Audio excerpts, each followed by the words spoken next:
নমস্কাৰ আপোনালোক সকলোকে পুনৰবাৰ আপোন নিউজৰ অন্য এটা ভিডিঅ'লৈ স্বাগতম জনাইছোঁ। আপোনালোকৰ যদি ষ্টেট বেংকত একাউণ্ট আছে তেনেহ'লে আপোনালোকৰ বাবে তিনিটা ভাল খবৰ।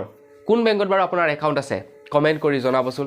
তো বন্ধু-বান্ধৱীসকল, ষ্টেট বেংকত একাউণ্ট থকা লোকসকলৰ বাবে সেই তিনিওটা ভাল খবৰনো কি মই আজি ইয়াৰ বিষয়তে ক'ম। গতিকে সময় নষ্ট নকৰি মই শ্ৰী প্ৰাঞ্জিত গগৈ, আপোনালোকে চাই আছে আপোন নিউজ। আহক আৰম্ভ কৰোঁ আজিৰ ভিডিঅ' যদি চাই ভাল লাগে লাইক এটা কৰিব, চেনেল যদি ছাবস্ক্ৰাইব কৰে চেনেলটো ছাবস্ক্ৰাইব কৰিব এনেধৰণৰ খবৰবিলাক পাই থাকিবৰ কাৰণে। প্ৰথমটো ভাল খবৰ, বন্ধু-বান্ধৱীসকল, ষ্টেট বেংকৰ তৰফৰ পৰা আপোনালোকলৈ এটা খুব ভাল জাননী জাৰি কৰিছে যে এতিয়াৰে পৰা হয়তো আপোনালোকে ষ্টেট বেংকৰ ATM কাৰ্ড দি ষ্টেট বেংকৰ ATMৰ পৰা যদি পইচা উলিয়াবলৈ যায় তেনেহ'লে হয়তো প্ৰত্যেকটো ট্ৰানজেকশ্যনতে আপুনি OTP দিব লাগিব।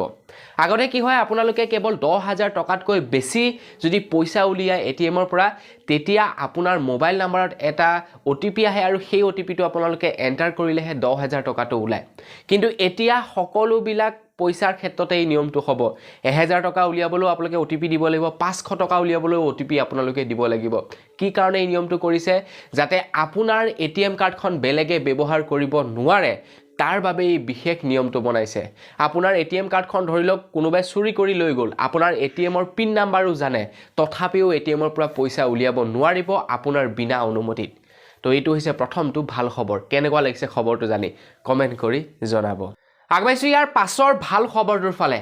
বন্ধু-বান্ধৱীসকল, ষ্টেট বেংকৰ তৰফৰ পৰা ষ্টেট বেংকৰ সমগ্ৰ একাউণ্টধাৰীলৈ এটা ইনফৰমেশ্যন জাৰি কৰিছে। আপোনালোকলৈ কেতিয়াবা ষ্টেট বেংকৰ তৰফৰ পৰা কিবা হয়তো SMS নিশ্চয় আহে যদি ষ্টেট বেংকত একাউণ্ট আছে।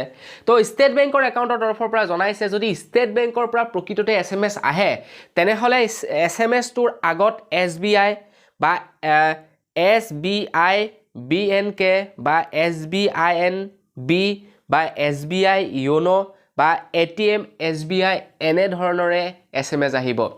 কিছুমান কি হয়, আপোনালোকৰ মোবাইল নম্বৰৰ পৰাই SBIৰ SMS আহে, সেইবিলাক SMS ফেক SMS বুলি জাৰি কৰিছে ষ্টেট বেংকৰ তৰফৰ পৰা। আগবাঢ়িছোঁ একেবাৰে শেষৰটো খবৰৰ ফালে।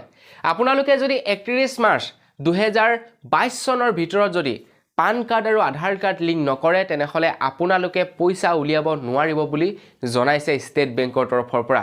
আপোনালোকৰ যদি ষ্টেট বেংকত একাউণ্ট আছে আৰু আপোনালোকে যদি এতিয়ালৈকে পান কাৰ্ড আৰু আধাৰ কাৰ্ড লিংক কৰা নাই তেনেহ'লে 31 মাৰ্চৰ আগত লিংক কৰাটো বাধ্যতামূলক বুলি ঘোষণা কৰিছে। গতিকে 31 মাৰ্চৰ আগত আপোনালোকে পান কাৰ্ড আৰু আধাৰ কাৰ্ড লিংক কৰি ল'ব। তো আপোনালোকৰ বাৰু পান কাৰ্ড আৰু আধাৰ কাৰ্ড আছেনে নাই কমেণ্ট কৰি জনাবলৈ নাপাহৰিব। তো এই তিনিটাই আছিলে আজিৰ দিন জনাবলগীয়া খবৰ। কেনেকুৱা লাগিলে কমেণ্ট কৰি জনাব। যদি ভাল লাগিলে লাইক এটা কৰিব, চেনেল যদি ছাবস্ক্ৰাইব কৰা নাই চেনেলটো ছাবস্ক্ৰাইব কৰিব। এনেধৰণৰ পুনৰ এটা খবৰৰ সৈতে লগ পোৱাৰ আশাৰে আজিলৈ বিদায় মাগিছোঁ। ধন্যবাদ। জয় অসম।